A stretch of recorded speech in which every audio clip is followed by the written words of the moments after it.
महादेव। तो आज शुरू करते हैं अद्य 16 सोमवार व्रत कथा। कथा शुरू करने से पहले आपसे अनुरोध है कि कृपया कथा को आधा अधूरा ना छोड़ें, इससे आपको पाप भी लग सकता है। तो चलिए शुरू करते हैं। एक साहूकार था जिसके घर किसी प्रकार की कमी नहीं थी, परंतु उसको एक दुख था, उसका कोई पुत्र ना था। वह इसी चिंता में रात दिन रहता और वह पुत्र के लिए प्रति सोमवार को शिवजी का व्रत किया करता और पूजन करता था। सायंकाल को मंदिर में जाकर शिवजी पर दीपक जलाया करता। उसके भक्ति भाव को देखकर एक समय श्री पार्वती जी ने शिवजी महाराज से कहा कि वह साहूकार आपका अनंत भक्त है और सदैव आपका व्रत और पूजन करता है। वह श्रद्धावान भी है, इसकी मनोकामना पूर्ण करनी चाहिए। शिवजी ने कहा कि पार्वती, इस संसार कर्म शेष है। जैसे किसान खेत में बीज बोता है वैसे ही फल काटता है, उसी तरह से इस संसार में जैसा कोई कर्म करता है वैसा ही फल पाता है। पार्वती जी के अत्यंत आग्रह से कहा कि महाराज, जब जब आपका भक्त है और इससे किसी प्रकार का दुख है तो इसको अवश्य दूर करना चाहिए, क्योंकि वह आप सदैव अपने भक्तों पर दयालु हैं और उनको दुखों को दूर करते हैं। यदि आप ऐसा ना करोगे तो मनुष्य आपकी सेवा व्रत कैसे करेंगे। पार्वती जी का अनुग्रह देख शिव जी ने कहा कि हे पार्वती, इसके कोई पुत्र नहीं है, इसकी चिंता से जो दुखी है।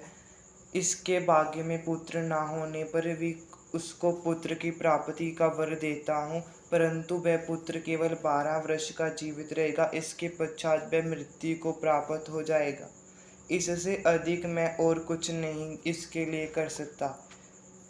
जो सब बातें वह साहूकार सुन रहा था, इससे उसको ना कुछ प्रसन्नता हुई और ना ही उसको कोई कष्ट हुआ। वह पहले जैसा ही शिवजी महाराज का व्रत और पूजन करता रहा। कुछ काल व्यतीत हो जाने पर साहूकार की स्त्री गर्भवती हुई और 10वें महीने उसको बहुत ही सुंदर पुत्र की प्राप्ति हुई। साहूकार के घर में बहुत खुशी मनाई गई, परंतु साहूकार ने उसको केवल 12 वर्ष की आयु जान कोई अधिक प्रसन्नता प्रकट नहीं की और ना ही किसी को भेद बतलाया। जब वह 11 वर्ष का हो गया तो उस बालक की माता ने उसके पिता से विवाह आदि के लिए कहा, परंतु साहूकार कहने लगा, मैं अभी इसका विवाह नहीं करूँगा और पढ़ने के लिए भेजूँगा। फिर साहूकार ने अपने साले अर्थात उस बालक के मामा को बुलाया और उसे बहुत सा धन देकर कहा कि इस बालक को काशी के लिए ले जाओ और जिस स्थान पर भी जाओ यज्ञ करो और ब्राह्मणों को भोजन कराते जाओ।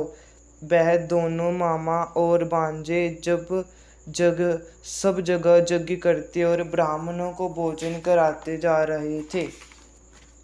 रास्ते में एक शहर पड़ा। उस शहर के राजा की कन्या का विवाह था और दूसरे राजा का लड़का जो विवाह कराने के लिए बारात लेकर आया था वह एक आंख से काना था। उसके पिता को इस बात की बड़ी चिंता थी कि कहीं वर को देख कन्या के माता पिता विवाह के में किसी प्रकार की अड़चन पैदा ना करे। इस कारण जब उसने अति सुंदर सेठ के लड़के को देखा तो मन में विचार किया कि क्यों ना दुकान के कपड़े पहनाकर इसके विवाह के लिए ले जाऊं, फिर इसको वर के कपड़े पहना तथा घोड़ी पर चढ़ा दूंगा। पर सोचा यदि विवाह कार्य भी इसी लड़के से करवा दिया जाए तो क्या बुराई है। ऐसा विचार कर लड़के और उसके मामा से कहा, यदि आप फेरों और कन्यादान का काम भी करा दें तो आपकी बड़ी कृपा होगी और हम इसको बदले में बहुत सा सोना देंगे। उन्होंने भी स्वीकार कर लिया और विवाह कार्य में बहुत कुछ अच्छी तरह से हो गया, परंतु जिस समय